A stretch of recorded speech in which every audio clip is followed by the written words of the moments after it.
Jadi dirimu itu dulu KKN di sebuah desa yang disebut ada hubungannya dengan peristiwa 65. Wah, betul sekali itu. Jadi masih di satu desa yang sama, ditemukan kuburan ada kerangka manusia, ada tengkorak, ada tulang-tulang berulang. Itu ternyata disinyalir merupakan jenazah orang yang dianggap sebagai PKI. Kalau aku pribadi kan dulu sempat mendengar derap langkah kaki baris berbaris. Dan ternyata masyarakat sana juga sering mendengar hal serupa. Jadi masyarakat itu sering mendengar suara langkah kaki yang mengikuti mereka. Jadi seperti pasukan berbaris gitu ya? Iya. Ya terus akhirnya gimana tuh Simon tuh? Katanya Simon kondisinya semakin parah. Akhirnya dia dipasung deh. Hah? Simon dipasung? Iya, dia dipasung. Jadi memang dikunci dalam satu ruangan. Sebagaimana orang dipasung, dia diikat.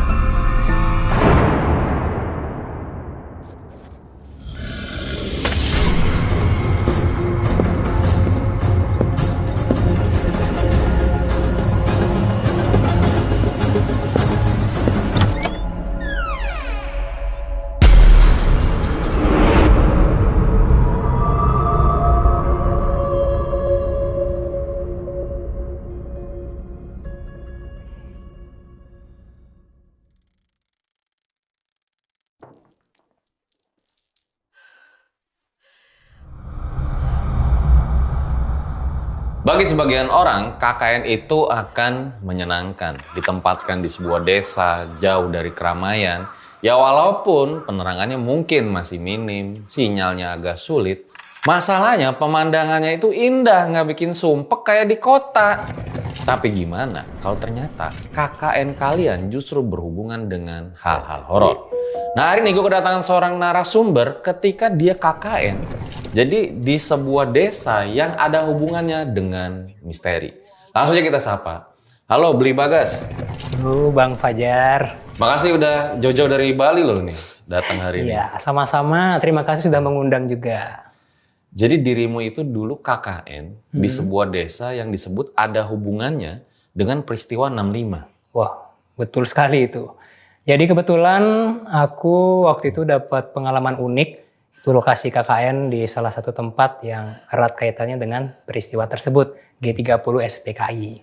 Dan kejadian tersebut, kamu itu ketemu sama banyak kuburan yang nggak ada nisannya. Kalau dibilang kuburan, ya aku pribadi nggak tahu pasti ya. Karena memang kan itu lokasinya di perkampungan. Jadi di sekitar rumah warga ada tanah-tanah kosong. Itu aku perhatikan memang banyak sekali ada gundukan-gundukan yang tidak rata. Dan memang setelah KKN, itu ditemukan bukti bahwa tempat tersebut memang merupakan kuburan dari korban-korban G30 SPKI itu. Nah, tahu tempat desa itu ada hubungannya sama peristiwa 65 tuh dari mana gitu? Kita lebih kepada mencari tahu secara mandiri ya. Karena kan kita KKN itu lokasinya memang cukup unik. Itu sepertinya kita salah satu yang pertama KKN di desa tersebut. Dan di sana setelah kita KKN mengalami banyak kejadian mistis, dan beberapa tahun setelahnya muncullah berita-berita bahwa di sana ditemukan kuburan-kuburan PKI. Dan dari sanalah kita sadar, wah ternyata lokasi kita KKN memang tempat yang cukup horor begitu karena ada kuburan-kuburan PKI tadi. Dan ketika KKN, jadi ini Paralang Erjel Satsat, ada salah satu temennya Bli Bagas ini, itu gagal KKN-nya sampai putus kuliah katanya. Iya. Oke, ditahan dulu kalau ceritanya gitu, Bli Bagas. Nah, memang guys, peristiwa 65 itu nggak bisa dipisahkan juga dari perang dingin yang terjadi secara global gitu loh, yang ternyata juga berimpact pada Indonesia. Nah, buat kalian yang mau ngirim cerita, langsung aja kirim ke sini, siapa tahu bisa diundang podcast. Langsung aja kita mulai, berikut adalah ceritanya.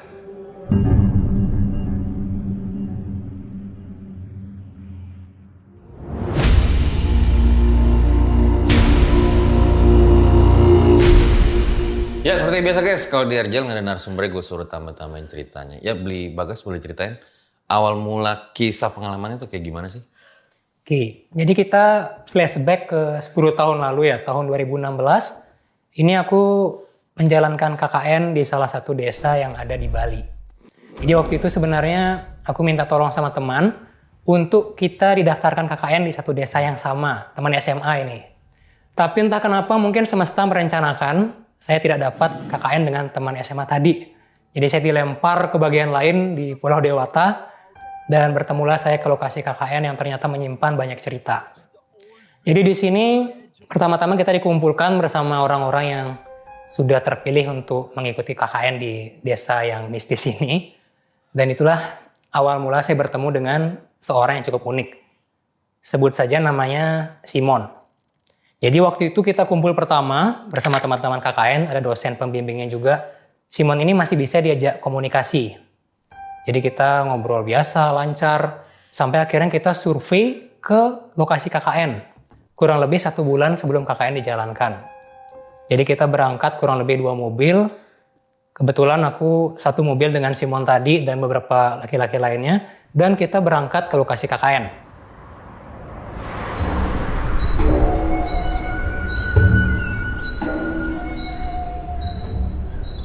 Kita di sana survei. Pertama diajak kumpul dengan kepala desa, perangkat desa, diperkenalkan ini mahasiswa dari kampus terbesar di Bali akan melakukan KKN di sini. Mohon kerjasamanya, mohon dibantu. Kita lancar waktu itu, bebas. Sebagai gambaran, lokasi KKN ini merupakan desa yang cukup terpencil. Dalam artian hanya ada 1 jalan besar yang di desa tersebut. Tidak ada trotoar, kiri kanannya masih rumput-rumput. Jarak antara 1 rumah dengan rumah lain cukup jauh. Ada banyak sekali tanah kosong di desa tempat saya KKN tersebut. Dan setelah itu, waktu survei itu, kita berangkat dari pagi sampai sore. Dan di siang hari sudah jelas kita lapar. Setelah kita kumpul kepala desa, kita diajak ke acara warga, kita istirahat makan siang. Waktu itu semua sudah lapar, kita diajak ke lokasi makanan daerah setempat. Ada di sana makanannya ayam betutu namanya, makanan khas Bali. Itu semua sudah pasti semangat dong, laparnya dari pagi. Kita sudah survei KKN dan kita perlu mengisi perut untuk melanjutkan kegiatan. Tapi ketika sampai di tempat makan, semua sudah turun. Saya kebetulan duduk di tengah kalau tidak salah, itu naik mobil APV kan, ada 2 seat, depan supir, di tengah ada di belakang. Simon ini cukup unik, dia duduk di belakang. Jadi Simon yang duduk di belakang itu diajak turun untuk makan bersama. Tapi Simon itu menolak. Jadi kita sudah ajak dia, kita paksa tarik tangannya, tapi dia malah mundurkan badannya di kursi belakang itu. Turun dong makan. Nggak mau, nggak. Itu dia nggak mau. Tapi karena semua sudah lapar, harus melanjutkan perjalanan ke Denpasar kan, kita pulang. Ya sudah nggak apa-apa, mungkin dia tidak lapar. Sudah kita semua turun makan kecuali Simon tadi, dia diam di mobil. Dan setelah selesai kita makan, ya dia tetap nunggu di mobil dan kita langsung berangkat pulang ke Denpasar setelah itu. Dan selang beberapa waktu, kalau tidak salah 1 minggu hingga 2 minggu, mulailah kita KKN hari pertama.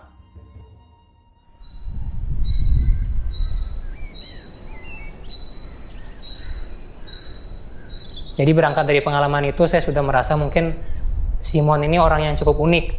Entah dia berkebutuhan khusus, atau memiliki suatu penyakit, begitu kan sebutannya. Jadi tidak terlalu menaruh banyak curiga. Jadi kita biasa hari pertama, masing-masing itu berangkat dari rumah. Tidak bersama berangkatnya. Intinya berkumpul di desa tersebut ketika KKN hari pertama. Berberapa nih KKN? KKN kita ber-16. Jadi 16 mahasiswa dari berbagai daerah latar belakang, ada dari Sumatera, dari Jawa, Bali, Papua juga ada gitu. Nah, dan yang unik memang 1 orang ini ya sebut tadi. Dan di sana kita hari pertama menyiapkan barang, kita packing kan. Kita buka barang-barang dari kota ke lokasi KKN, kita pembagian tempat tidurnya di mana ini. Dan waktu itu Simon masih wajar, masih bisa diajak komunikasi, walaupun memang dia irit bicara. Kita mengira dia ini introvert gitu loh. Dia memang nggak suka diajak ngobrol. Ya sudahlah, terserah dia mau taruh barang di mana, mau tidur di mana. Dan berlalulah hari pertama. Jadi setelah itu di malam yang seharusnya kita malam pertama dengan teman-teman KKN, kita membangun ikatan emosional, kita ngobrol, kita bercanda. Tapi Simon ini memang tidak bisa diajak untuk ikut bersama begitu, kurang kooperatif dia untuk menjalin hubungan dengan teman-teman. Sampailah waktu kita tidur, waktu kita beristirahat. Jadi saya dapat tempat tidur itu di ruang tamu, ruangan paling depan, langsung berhadapan dengan pintu ke arah halaman dan jalan utama di posko KKN. Saya tidur di ruang depan dengan sebut saja namanya KKR dan juga Simon tadi. Jadi kita tidur bertiga di ruang depan, karena kondisi sudah lelah, kita bertiga langsung merebahkan diri di lantai. Saya tidur menggunakan sleeping bag, KKR itu dengan beralasan tikar, menggunakan selimut. Simon juga kalau tidak salah sama dia menggunakan tikar dan selimut. Tapi tidak berselang lama, baru merebahkan diri, tiba-tiba Simon ini langsung berdiri. Dia bangun tegap, langsung balik badan, menempelkan badannya di tembok, melihat saya dan KKR yang sedang tidur. Saya bingung, tapi sudah capek juga gitu. Jadi aku pribadi merasa memang ini orang berkebutuhan khusus gitu loh. Jadi untuk perasaan takut itu tidak ada pikiran ke arah yang aneh. Mungkin dia memang orangnya agak kelainan begitu kan. Tapi KKR ini yang merasa tidak nyaman, akhirnya dia bangun. Sudah malam ini, kau tidurlah, istirahat, besok akan ada kegiatan lagi gitu. Ditarik tangannya, dia tetap menempelkan badannya di tembok. Gak mau, tidak. Gitu. Ya, aku karena sudah sangat lelah begitu kan, perjalanan jauh dari kota ke lokasi KKN, aku bilang ya biarin aja lah kak. Dan waktu itu aku sudah tidur kan, setelah itu langsung tidur. Cuman menurut kesaksian KKR, Simon ini justru keluar dari posko KKN dan dia mengelilingi posko, berputar-putar. Aku sudah nggak tahu setelah itu kan karena sudah tidur lelap, tapi KKR itu memberikan kesaksian seperti itu. Ini orang nggak tidur nih, dia keliling-keliling malam-malam. Itu hari pertama sudah seperti itu dia. Keesokan harinya,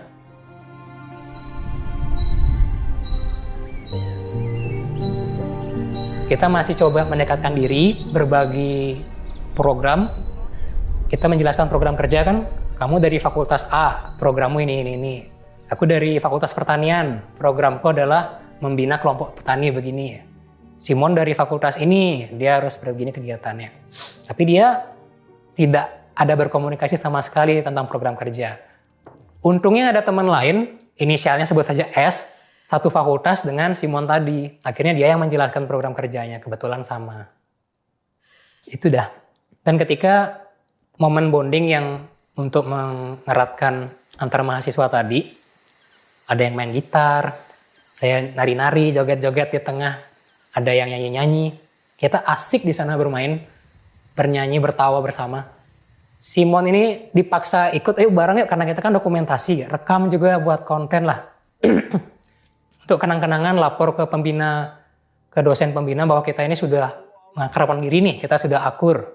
Tapi dia tidak mau ikut gitu loh. Dia duduk di belakang saya, ada di pintu dari ruang tamu, ada ruang tengah, kita di sana bersenang-senang, ada pintu ke ruang belakang, ke kamar mandi, ke halaman belakang.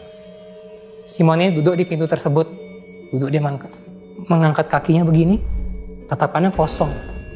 Sementara kita yang lain bernyanyi, nari-nari, ada yang joget-joget gitu. Ya dia begitu saja diam. Tidak dipaksa, ikut dong kita senang-senang gitu. Diam aja. Begitu dia. Tidak bisa diajak komunikasi, tidak bisa diajak tidak mau kooperatif begitulah, bersenang-senang dengan teman-teman.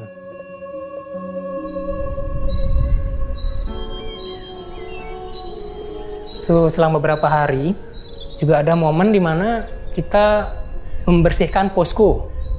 Dan setelah bersih-bersih kita kan ada kegiatan bakar sampah begitu ya. Mungkin sekarang sudah dilarang, tapi kan dulu 10 tahun lalu 2016 kita masih bebas bakar sampah.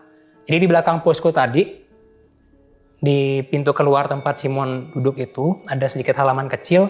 Kita di sana menghidupkan api untuk membakar sampah-sampah sisa dari kegiatan program kerja tadi. Dan yang unik ketika kita bakar sampah, Simon ini pergi menggeledah barang-barang teman-teman yang ada di posko. Dia seperti membawa tas, diambil tas teman-teman, ada buku. Itu seperti mau dibuang ke kobaran api tadi. Tapi dihentikan. Ngapain kamu, jangan. Tarik lagi.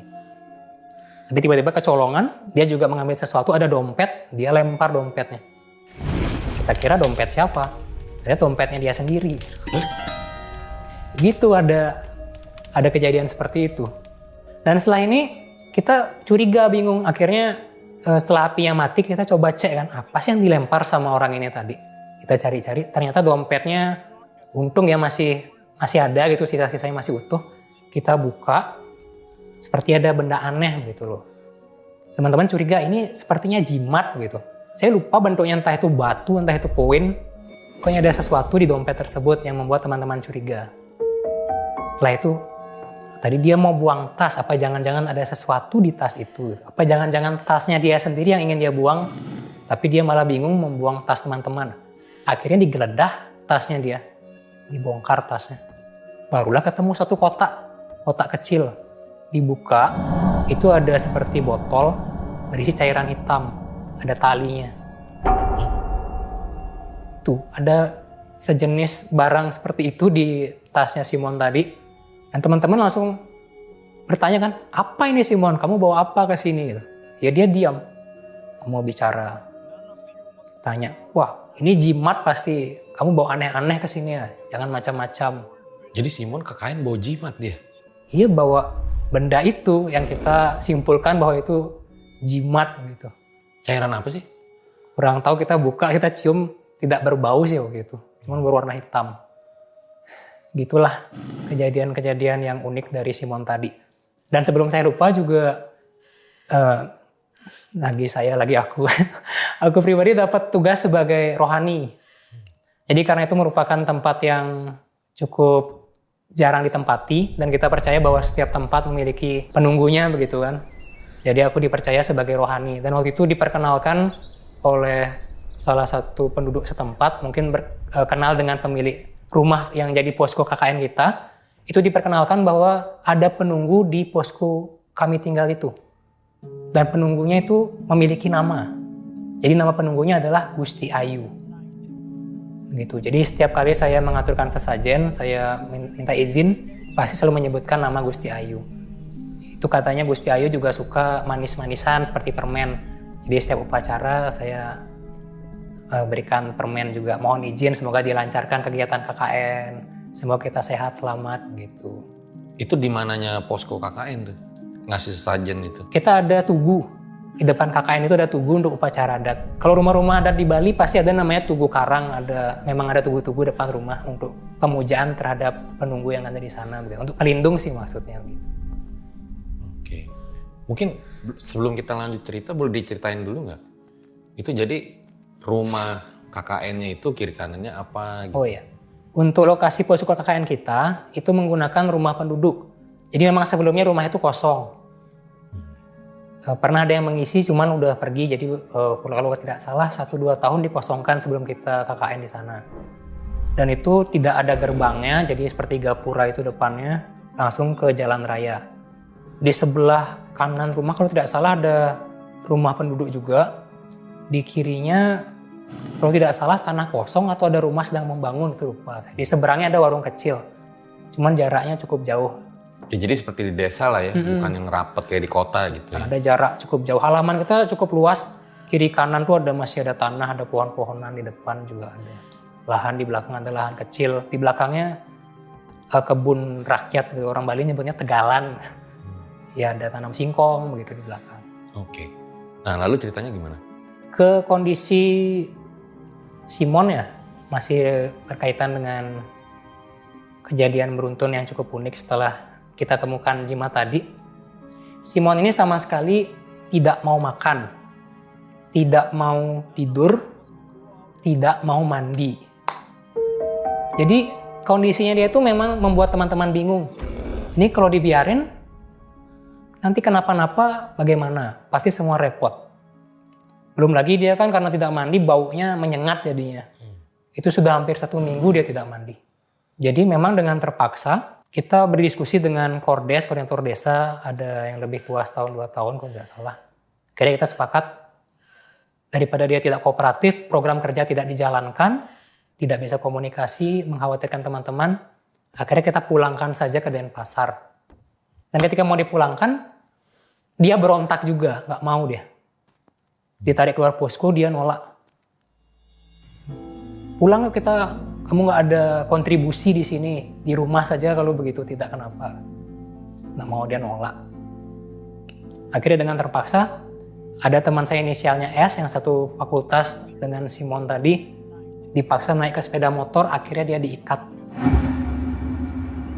Badannya diikat sama yang naik sepeda motor, si S ini yang mengendarai sepeda motor, diikat pakai kain dan tali. Itu pun dengan terpaksa tanpa alas kaki. Simon itu naik sepeda motor, nyeker ya, tidak pakai sandal, tidak pakai sepatu. Berangkat ke Denpasar dari lokasi KKN.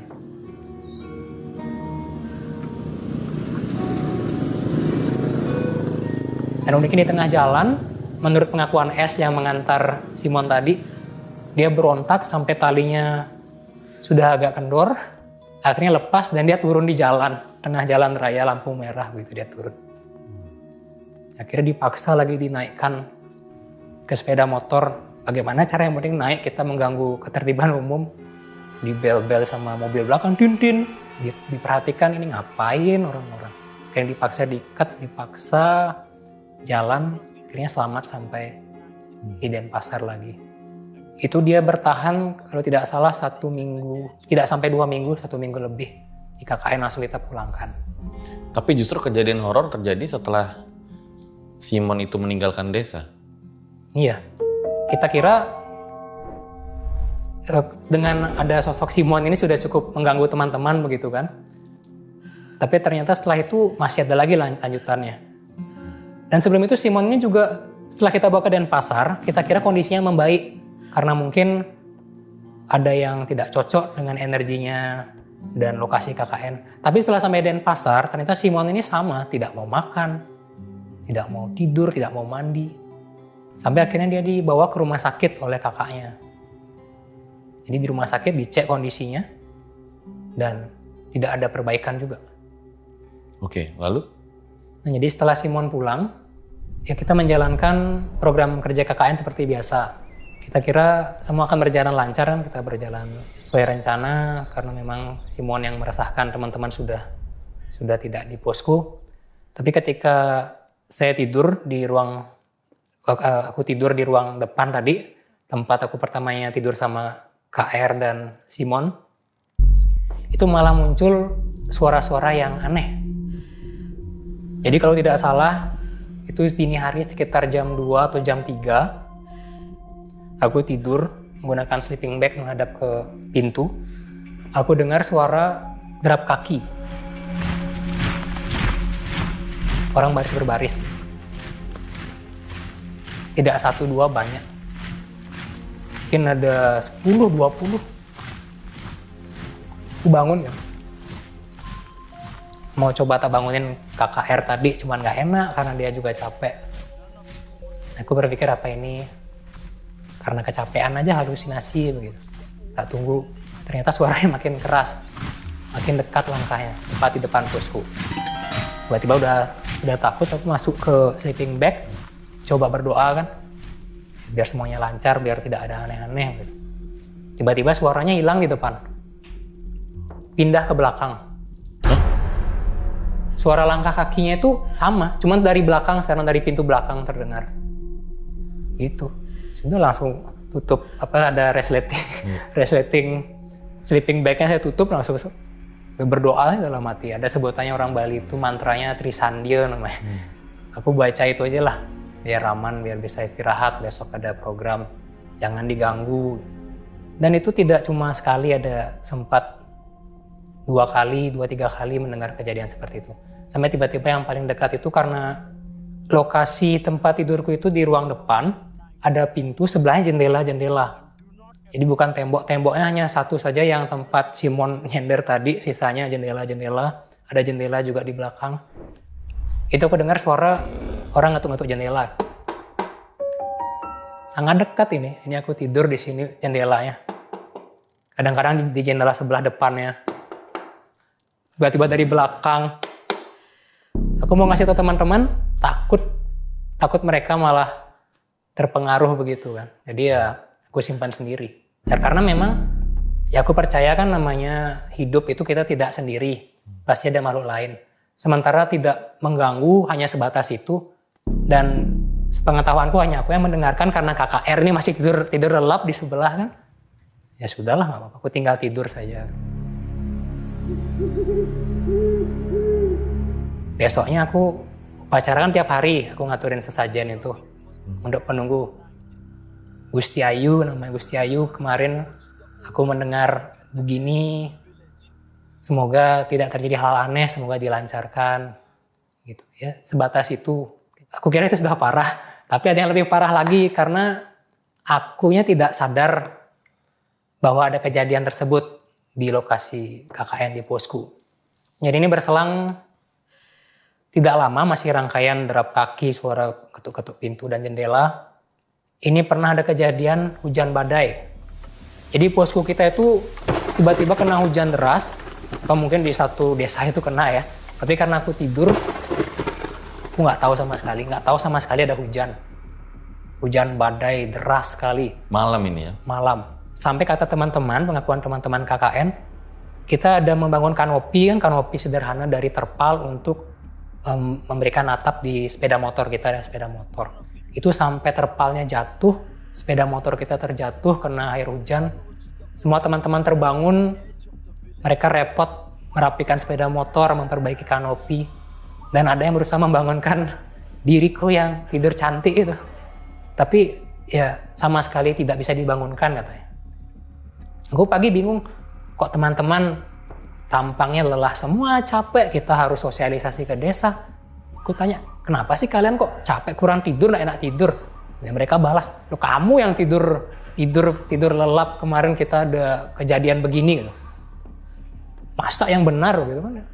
Kok aku nggak tahu kalau kejadiannya seperti itu? Coba aku cek, ya benar, sepeda motorku ada lumpur-lumpurnya bagian depannya karena jatuh. Tanahnya becek semua. Gue sama sekali nggak tahu. Ya, memang ada-ada saja. Dan aku kira cuman aku sendiri yang mengalami itu kan. Jadi setelah Simon tadi, aku kira sekarang targetnya bergeser ke aku karena dapat tugas spiritual, jadi rohani kan, si rohani. Tapi ternyata ada cerita lain dari teman. Ini juga yang mengatakan bahwa, sebut saja ini perempuan, sebut saja namanya S. Ini katanya malam-malam bangun untuk mencari bonekanya yang hilang. Boneka atau bantal, lupa. Jadi biasanya si S ini tidur dengan barang tersebut. Tapi kan tidak ditemukan di kamar. Dia ada teman lain, sebutnya namanya U. U ini melihat S bangun keluar ke ruang tengah mencari boneka atau bantalnya tadi. Tapi keesokan harinya S bilang, kalau aku dari kemarin malam tidak ada ke kamar. Aku dari kemarin malam memang tidur di ruang tengah. Pertanyaan yang dilihat U ini siapa? Apa? Gitu loh. Karena si S ini sudah dari awal tidurnya di ruang tengah. Jadi kayak sosok menyerupai. Iya. Tapi yang dilihat tuh mirip banget. Iya. Dia melihat S ini bangun tengah malam keluar. Dan keesokan paginya, kan yang di kamar cewek ada tiga. Ada 3 cewek yang tidur. S, U, dan J. J ini merasa kalau dirinya masih dipijat-pijat, dipegang oleh S tadi. Karena itu kebiasaannya S kan, tiap pagi atau tiap bangun tidur dia suka dorong-dorong bangun. Si J ini merasa, loh kamu tidur di ruang tengah kemarin? Kok tadi pagi ada yang mijat-mijat aku? Oh, seperti itu ada kejadian. Sementara S aku, loh aku tidur di ruang tengah dari kemarin. Bantalku atau bonekaku di sini dari kemarin. Tuh. Jadi bukan cuman satu orang, berdua ini yang merasa bertiga itu karena cewek-cewek tadi. Oke. Jadi sudah sampai menampakkan diri sebagai sosok yang menyerupai teman kita gitu. Dan memang setelah kejadian itu aku pribadi kan sebagai si rohani ya harus semakin kuat ibadah, semakin kuat sembahyang. Dan kita percaya untuk hari-hari besar seperti misalnya Purnamo, Tilem, Kajan Kliwon, itu sebutannya hari besar di Bali, hari yang disakralkan. Kita juga ada mengaturkan sesajen berupa namanya itu segahan. Jadi segahan itu kalau canang kan di atas biasanya, meskipun kadang ada canang di bawah. Jadi di bawah itu ada segahan, itu sesajen yang berisikan nasi yang diberi warna. Jadi ada warnanya putih hitam, putih kuning, warna-warni merah, putih, hitam, kuning, begitu kan pancawarna sebutannya. Jadi itu kita jalankan sekaligus isi manisan tadi. Itu tetap kita isi manisan, harus ada permen-permen, itu wajib. Karena menurut orang tua di sana, penunggu itu Gusti Ayu kan suka manis-manisan tadi, suka permen. Jadi kita tambahkan. Dan ada juga beberapa waktu cukup lama ini setelah kejadian itu ada teman saya yang cowok yang mengantarkan Simon pulang tadi. Ini sama-sama orang timur kan. Jadi dia itu mungkin ya jiwanya cukup keras gitu ya. Ini dia menemukan ada seekor ular masuk di halaman posko KKN kita. Itu masuk dan langsung dibunuh oleh si S tadi. Mungkin maksudnya baik agar tidak mencelakai teman-teman. Tapi kita orang Bali kan percaya ada makhluk itu yang kadang-kadang merupakan perwujudan dari penunggu di suatu tempat. Kalau aku pribadi mungkin bisa menganggap ular itu merupakan ular due bahasanya. Jadi due itu perwujudan dari penunggu tadi. Mungkin itu dari Gusti Ayunya, perwujudan Gusti Ayu yang penunggu tadi. Atau roh-roh halus lain gitu ya. Atau makhluk lain yang energinya ada di sana. Menampakkan diri sebagai ular dan itu cukup besar. Ularnya besar. Warna hitam coklat itu kalau nggak salah. Itu dibunuh, palanya dipotong. Oh, saya kurang tahu detailnya, cuman waktu itu sedang mengaturkan sesajen saya kan. Kaget tiba-tiba dia ngangkat, dia pakai kayu itu diambil bangkai ularnya, diangkat tuh ada yang foto. Aku udah mau nyetop waktu itu, udah mau hentikan kan, jangan dibegitukan lah. Ya tapi ya namanya sudah nasi menjadi bubur, sudah jadi bangkai.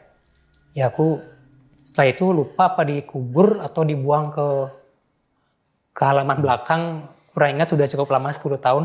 Tapi setelah itu aku langsung ambil selendang tadi, ambil canang. Aku langsung minta maaf gitu lagi, aku sembahyang. Minta izin, mohon maaf kalau ada kesalahan. Kita hanya ingin aman lah teman-teman di posko, tidak terjadi hal yang tidak diinginkan. Jadi mohon maaf, semoga ularnya itu bisa istirahat dengan damai. Dan karena kita percaya namanya Punarbawa, kelahiran kembali, aku doakan biar ular itu kalau lahir lagi menjadi makhluk lebih baik begitu kan. Mungkin jadi manusia begitu yang lebih baik. Jadi intinya kita harapkan itu tidak terjadi apa-apa setelah itu. Tapi yang unik di sini juga ternyata keesokan hari setelah S ini membunuh ular, itu salah satu hari yang disakralkan umat Hindu. Selain Purnama tadi, itu adalah Kajang Kliwon. Kliwon sebutannya. Dan memang di Bali itu yang namanya Mapak Rainan, mendekati hari suci, itu memang banyak kejadian-kejadian mistis. Yang mungkin penunggu di sana memang menampakkan diri. Dan S ini tidak tahu kan, akhirnya dibunuh ular tersebut. Dan keesokannya, kita menjalankan program kerja biasa, ada yang mengajar ke sekolah, aku dapat tugas ke kelompok petani, ada yang harus ke puskesmas tempat, ada yang ke kepala desa. Dan terakhir kita ada program kerja bersama itu seperti mengecat tapal batas mungkin atau kegiatan di alam seperti sudah cukup lama itu. Ini kita balik ke posko dengan keadaan kotor. Aku ingat waktu itu celananya sudah kotor, ada lumpurnya, ada tanah. Kan secara etika rasanya tidak sopan ketika kita berkegiatan dari luar, kotor-kotoran, tiba-tiba aku ngambil canang sesajen langsung sembahyang gitu. Nah, jadi inisiatif memohon izin dulu kan ya, aku mau bersihin diri dulu nih, mau mandi. Setelah itu baru mengaturkan sesajen. Jadi aku masuk kamar mandi, tapi yang aneh, di kamar mandi tersebut ada yang menggantungkan perlengkapan mandinya menggunakan kresek isi sabun, handuk, sampo begitu kan. Seberapa berat sih kresek isi perlengkapan mandi tersebut? Dan bagaimana mungkin kresek diam-diam digantung, tiba-tiba jatuh ke mandi. Jatuh kresek itu. Noleh. Dan yang di bawahnya itu ada keran air. Bagaimana ceritanya kresek isi perlengkapan mandi jatuh menghancurkan keran air sampai airnya menyembur besar kena ke pintu kamar mandi itu. Kerannya pecah tuh. Pecah. Sama plastik. Plastik dengan sampo, sabun itu. Itu aku lagi mandi ya, siapa yang gak kaget langsung. Wih apa nih, langsung teriak minta tolong. Wih tolong gimana nih airnya hancur nih, jebol. Belum selesai tiba-tiba dari luar biur hujan langsung. Hujannya nggak ada, gerimis tuh nggak ada, langsung biur, langsung hujan deras, badai. Teman-teman panik, terutama yang cowok-cowok kan. Wih kenapa tuh? Ada apa tuh bos? Gitu ditanya. Gak tahu nih kerannya hancur, tadi jatuh sendiri gini ya. Oh gimana coba kan akhirnya cowok-cowok inisiatif ngambil obeng, ngambil tang, mau nyetop airnya itu nggak bisa-bisa. Kita coba, kok keras sekali nggak kuat. Coba matikan dari keran masternya di depan, keran besar yang di depan tuh, lari mereka ke depan hujan-hujanan ini. Coba kita putar-putar, kok nggak mau juga mati airnya. Pakai dia tang besar alat tuh, tarik-tarik juga, nggak bisa mati. Akhirnya ada bapak, salah satu teman kami kan yang di lokasi KKN, itu kebetulan punya bapak memang ahli perpipaan, tukang begitulah. Kita minta tolong sampai datang bapaknya juga ke kamar mandi, coba diusahakan nggak mau mati juga begitu. Lama itu, 15-20 menit, hampir setengah jam gitu kondisinya, hujan terus. Ya akhirnya aku berpikir nih, wih apanya ini, ada salah apa begitu ya. Apa mungkin karena sekarang hari suci, aku belum sembahyang begitu kan. Ini masih hujan, tapi tidak sederas di awalnya, sudah mulai reda hujannya. Aku ambil selendang, siapin canang tadi sesajen, memanisan permen, hidupin dupa itu loh. Dupa harum, langsung aku ke sana. Sembahyang lagi di tubuh tadi. Minta izin, Gusti Ayu, ini ada kejadian kerannya hancur, semua teman-teman repot. Mohon bantuannya biar lancar ini, biar selesai. Dan setelah itu ajaibnya, hujannya reda, langsung ada yang teriak dari belakang, udah bisa gitu. Mau akhirnya kerannya mati, airnya kecil, ditutup akhirnya. Di depan juga baru bisa digerakkan kerannya mati. Selesai itu setelah mengaturkan sesajen setelah sembahyang. Itu Beli Bagas kan berdoa sesuai kepercayaan Beli Bagas gitu ya. Itu berdoanya kayak di posko itu kayak gimana sih gitu? Apakah ada patung-patungnya apa gimana? Kalau di posko itu cuman ada tugu aja satu di depan. Tugu dari batu itu. Di sana lah kita percaya tempat pemujaannya beliau. Jadi kalau ya aku pusatkan di sana kan mengaturkan canang, dupa. Ada mungkin di beberapa tempat di bawah saya taruhnya kan karena nggak ada tugunya. Terus sembahyang. Biasa orang Bali sembahyang begini kan. Seperti biasa ya kalau aku ke Bali kan suka ada yang lagi sembahyang kayak gitu ya. Iya.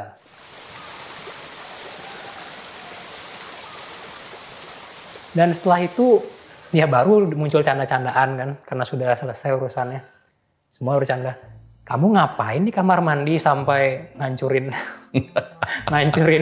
keran air? Apa kamu ritual, kamu sampai tendang-tendang. Loh, mana berani aku di tempat seperti itu begitu kan? Ya kan teman-teman kita udah aneh kejadiannya. Aku brutal juga sekali kalau keran rusak itu. Aku nggak begitu saja sudah kena kejadian seperti itu, apalagi kalau berani macam-macam kan. Mungkin kalah tuh kisah KKN di desa lain itu kalah ya.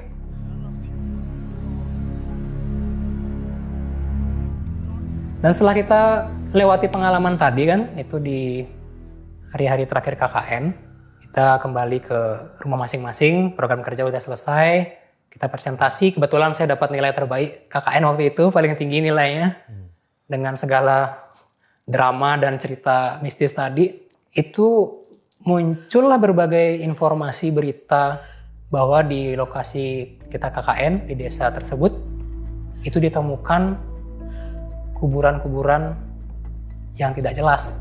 Jadi masih di satu desa yang sama, ditemukan kuburan ada kerangka manusia, ada tengkorak, ada tulang-tulang berulang. Itu ternyata disinyalir merupakan jenazah orang yang dianggap sebagai PKI. Gitu, jadi memang lokasi tersebut menurut berbagai sumber ya, cari juga dari berita yang dikirim teman-teman lewat, dulu belum ada WhatsApp, ada Line namanya kan. Itu dilihat ada beritanya, kita cari.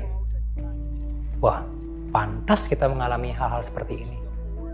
Ternyata lokasinya itu merupakan tempat yang seperti itu.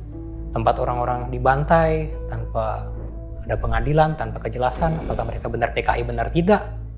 Asal dikumpulkan, dan itu mayatnya tidak jelas nih mayat siapa, asal ditanam saja apa di halaman kebun orang, apa di pinggir jalan. Itu memang mereka asal namanya apa di tengah sumur, dan itu langsung dari kalian desanya, kalian adat atau sejenis kepala desa kan, orang besar di desa. Itu sudah menemukan, dan kita di Bali percaya hal seperti itu harus diupacarai agar tidak terjadi energi negatif, hal tidak diinginkan. Dan itu upacaranya telah dilakukan tahun 2018. Jadi itu sudah dibongkar dari yang aku jelasin tadi ada gundukan-gundukan tanah yang tidak jelas dari halaman-halaman, dari tanah-tanah kosong di seputaran desa KKN tadi. Itu dibongkar, ada sumur, ada pohon besar yang lokasinya aneh kan. Ini ada tanah kosong, tiba-tiba ada pohon satu. Mungkin penanda itu dulu ditaruh sesuatu di bawah. Itu dibongkar, dicari, benar ada tulang berulang. Jadi Bli Bagas sendiri pada saat KKN memang tidak menemukan atau berpikir ke arah sana gitu kan. Nah justru beberapa waktu setelah KKN selesai, baca berita gitu kan. Loh, kok ini nggak tahu nih gitu berarti ya? Ada yang ngirimin beritanya. Jadi kan kita lokasi KKN-nya tuh sebutannya cukup unik ya, nama desanya unik, agak jauh juga. Dan ini temanku yang aku bilang jahil tadi, teman SMA, seharusnya kita KKN bersama di tempat lain, tapi karena sudah penuh di sana, sudah ada 16 orang, 18 orang, aku dilempar ke desa ini. Jadi dibilang, kamu kan KKN di sini, ini ada berita nih. Wih, berita apa ini? Ditemukan kerangka di desa ini. Ini tempat KKN-mu kan? Iya. Tuh ada yang ngasih tahu. Aku tanya teman-temanku yang lain kan. Oh iya, ini ada desa kita. Oh pantas kondisinya seperti itu. Pantas Simon itu aneh sifatnya. Begitu. Jadi ada benang merahnya ke situ jadinya. Iya. Itu memang ditemukan tengkorak-tengkoraknya. Iya. Boleh dicari, beritanya masih banyak sampai sekarang. Udah, dan kita tidak kaget. Karena memang kita yang 1 bulan 5 minggu kita tinggal di lokasi tersebut. Dan aku pribadi yang cukup banyak mengalami seperti itu ya. Oh pantas, ya pantas saja. Karena memang kalau orang Bali nyebutnya karang panas bahasanya. Karang panas itu lokasi yang harus diupacarai, harus didinginkan. Jadi memang ada upacaranya agar tempat-tempat yang terjadi hal-hal seperti pembunuhan tadi itu bisa kembali netral energinya untuk bisa ditempati agar tidak terjadi gangguan seperti itu.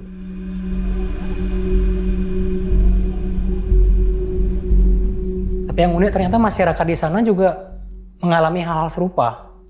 Ya kan karena kita KKN 5 minggu saja begitu, apalagi mereka yang tinggal di sana. Pengalaman kayak gimana tuh? Kalau aku pribadi kan dulu sempat mendengar derap langkah kaki baris berbaris. Dan ternyata masyarakat sana juga sering mendengar hal serupa. Tapi bukan hanya langkah kaki baris berbaris begitu ya. Jadi masyarakat tuh sering mendengar suara langkah kaki yang mengikuti mereka. Seperti misalnya kan itu aku jelasin tadi, jalan desanya hanya satu. Jalannya cukup besar tapi tidak terlalu besar. Itu pun sepi karena jarang dilalui mobil sepeda motor. Orang-orang lebih sering berjalan kaki, dan kalaupun ada yang naik sepeda motor, ya kan suaranya tetap terdengar ya. Suara sayup-sayup, suara angin, suara pohon. Ini tiba-tiba yang terdengar suara langkah kaki. Ketika jalan, ketika naik sepeda motor. Tapi ketika ditoleh, Gak ada apa-apa. Kosong. Jadi seperti pasukan berbaris gitu ya? Iya. Okay. Pasukan berbaris, entah orang sendiri, ada orang jalan intinya mengikuti. Mana rasanya berjalan, ada yang mengikuti. Kemudian di sana juga ada yang mengaku mendengar suara minta tolong. Kalau tidak salah, di desa tempat KKN itu ada sejenis sungai, tapi bukan sungai yang besar juga ya. Kalau kita nyebutnya kali sih, atau got yang besar gitu. Iya. Itu memang biasanya sepi, tidak ada kegiatan, tidak ada orang mancing, tidak ada orang mandi atau apa, tidak ada. Cuman ya justru karena sunyi itu kan terdengar lebih jelas kita mendengar sesuatu. Dan dari kali itu ada orang yang mengaku mendengar suara minta tolong. Tolong, tolong. Entah itu suara laki-laki perempuan ya tidak jelas karena ada suara yang minta tolong. Orang Bali bilang, tolong Gus, tolong. Tolong. Jadi cari sumbernya tidak ada. Bahkan karena terlalu sering, ada yang bilang, ya lewatin aja. Mungkin kalau orang Bali percaya ada sesuatu mistis, kita pencet bel, tin-tin gitu, permisi. Nyelang margi gitu sebutannya. Sudah berlalu. Jadi banyak yang mendengar suara minta tolong di sana. Minta tolong. Pengakuan warga setempat waktu itu. Dan ada juga yang melihat bayangan hitam. Jadi cerita warga tuh ada melihat bayangan hitam. Mana memang dalam wujud bayangan kan tidak jelas. Dan ada yang melihat tuh sosoknya cukup besar. 2-3 meter. Kita tidak bisa menyimpulkan itu apa genderuwo lah atau makhluk gaib lain. Tapi memang ada bayangan-bayangan seperti itu berlalu lalang di desa tempat kita KKN. dan tidak hanya 1-2 orang, sudah rahasia umum lah orang-orang desa. Cuman mungkin waktu itu karena kita masih mahasiswa ya sebutannya, tinggal di sana memang niatnya membantu masyarakat begitu kan. Jadi mereka itu agak canggung menceritakan hal tersebut. Mungkin tidak ingin kita cemas, tidak ingin kita takut, kabur terus lokasi KKN-nya tidak dijalankan. Tapi memang setelah kita cari tahu lebih dalam, ada cerita-cerita seperti itu di desa tempat kami KKN. Ada juga yang merasa dirinya dicengkram, dipegang itu tangannya. Tangan, bahu. Padahal ya tidak ada apa-apa kan. Benar saja tiba-tiba jalan, ada yang megang. Kaget kita cari sumbernya. Tapi tidak ada. Tapi yang aneh ada bekas tangan tuh, saya megangin aja ada bekas merahnya. Bekasnya ada, tapi yang memegang tidak ada. Begitu pengakuan masyarakat sekitar.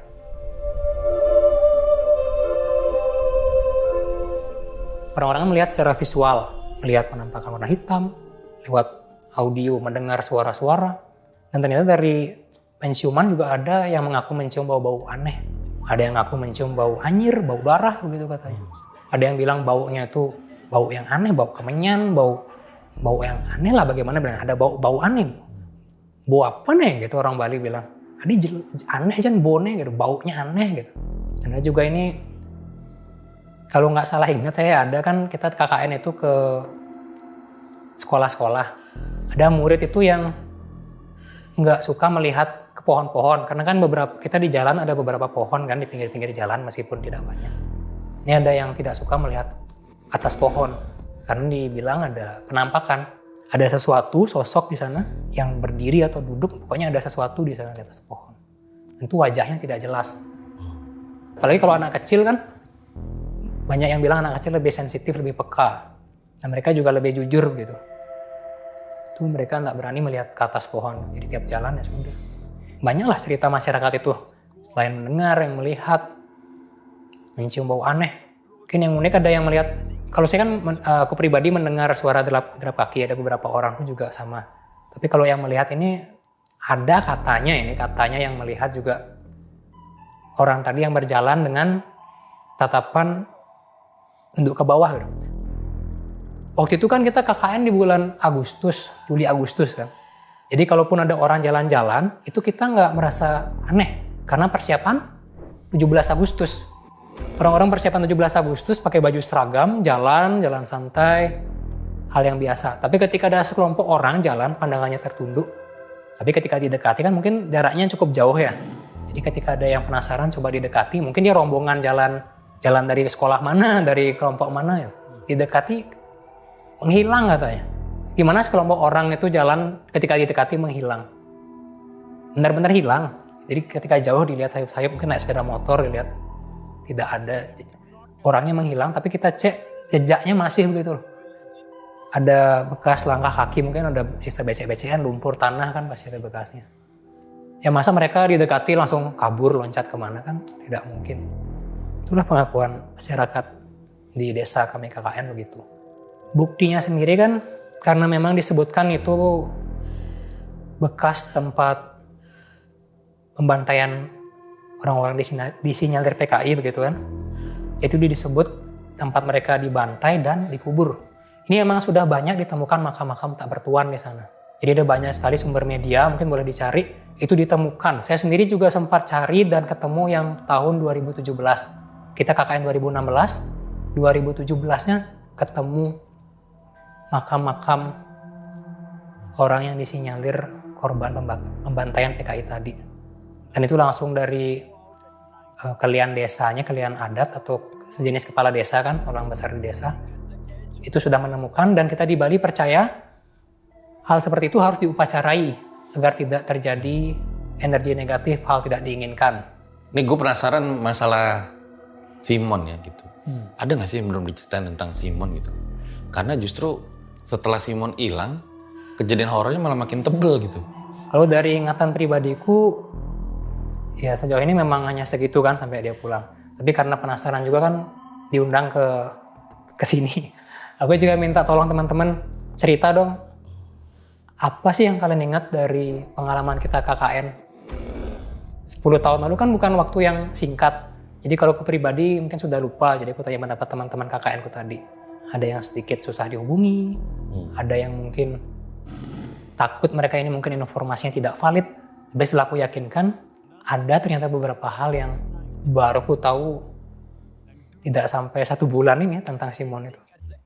Jadi menurut pengakuan temanku, sebut saja inisialnya D, dia pernah berbicara dengan bapak penjaga warung yang ada di depan posko, dan bapak ini mengaku pernah melihat Simon menari-nari, joget ya, seperti monyet katanya.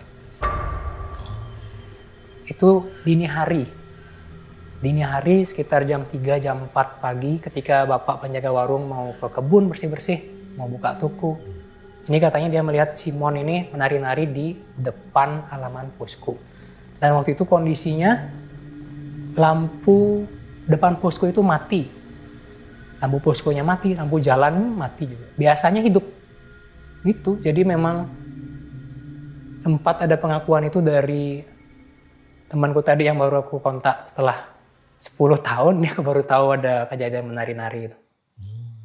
Dan ternyata untuk teman yang lain kan, ada yang berbagi tugas nih. Ada yang tugasnya tuh di dapur, menyiapkan makanan. Ada yang tugasnya di bagian akomodasi, di bagian administrasi buat catatan. Dan menurut teman yang bertugas di dapur tadi, Simon ini sama sekali tidak mau makan makanan yang dimasak di posko. Jadi di awal-awal kan dia masih mau makan, meskipun sedikit. Nah itu yang dia makan ternyata adalah makanan yang dibungkus dari luar. Jadi ketika ada teman-teman masak, kita kan irit ya, mahasiswa dapat anggaran sekian untuk hidup selama 5 minggu. Kita harus atur supaya cukup nih untuk 16 orang. Jadi nggak mungkin kita belanja terus setiap hari di luar. Jadi kita selang-seling, makan di luar sekali, kita masak sekali. Dan apapun masakan yang dibuat di posko sama sekali tidak mau dimakan. Padahal menunya sama. Nasi ayam kita beli di luar dimakan sama dia. Masak di posko, nggak mau makan. Ada teman lain, cerita lain dari S tadi, yang perempuan ya, yang S yang dilihat keluar dari kamar karena mencari boneka atau bantalnya tadi itu. S ini pernah menaruh kitab atau Bible-nya dia di dekat jendela kamarnya, kamar perempuan tadi. Dan pengakuan temanku ini, Simon masuk ke kamar perempuan, dia ngambil Bible-nya, dia ngambil kitabnya, dia buang. Hah? Kitabnya dibuang. Bible dibuang sama Simon? Iya. Kok bisa tahu ya? Nyimpen Bible di situ ya? Ya mungkin karena di jendela kan Simon itu sering keluar. Dia sering keliling posko kan malam-malam nggak mau tidur. Mungkin dari luar itu dia lihat jendela kamar perempuan ada Bible, ada kitab. Oke.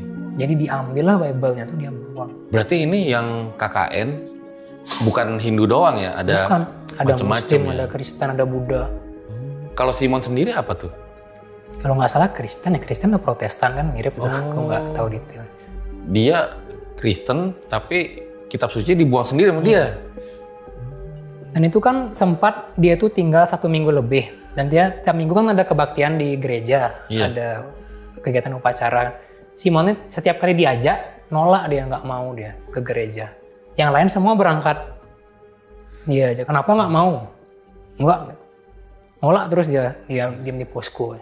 Ya ini kalau pandangan orang awam ya, ngelihat Simon tuh kayak